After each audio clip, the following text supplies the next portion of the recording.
Time now for Fansville Advantage, presented by Dr. Pepper. We have a trio of teams that their fan bases are riding high. Indiana, Texas A&M, and Texas Tech, all three of those teams have hit their highest in-season ranking in the last 17 years. And in the case of the Hoosiers, it's their highest ever. All three of these teams are at least 51% or better to make the quarterfinals, according to ESPN Analytics. Indiana, 84, A&M, 61, Tech, 51. So, Lyles, I want to know, which of these three teams do you trust more? Oh, man, the Hoosier and me should say Indiana.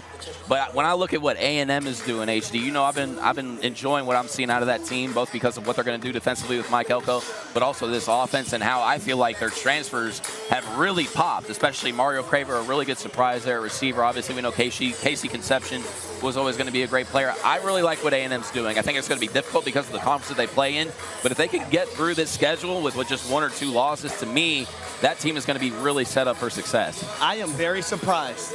I thought you were going to choose Indiana, but Indiana is my choice. This is one of the most complete teams in college football, y'all. They went out on the road last week and beat a really good Oregon football team and a guy in Dante Moore who's going to be a first-round draft pick when he comes out for the NFL draft. What I liked about last week is they won in the trenches. Yes. Their defensive line, they were the more aggressive unit. Yeah. Offensive line, they were the more aggressive unit. But when the game was on the line, you seen Fernando Mendoza make the plays left and right with his arm. And their receiver, Elijah Surratt, those two guys and their connection and their relationship means everything. But I'm going with the Indiana Hoosiers. Just really quickly before we get out of that, a lot of people were talking about how many players on Indiana would start at Oregon. Hey, man, we saw the answer. A lot of them could.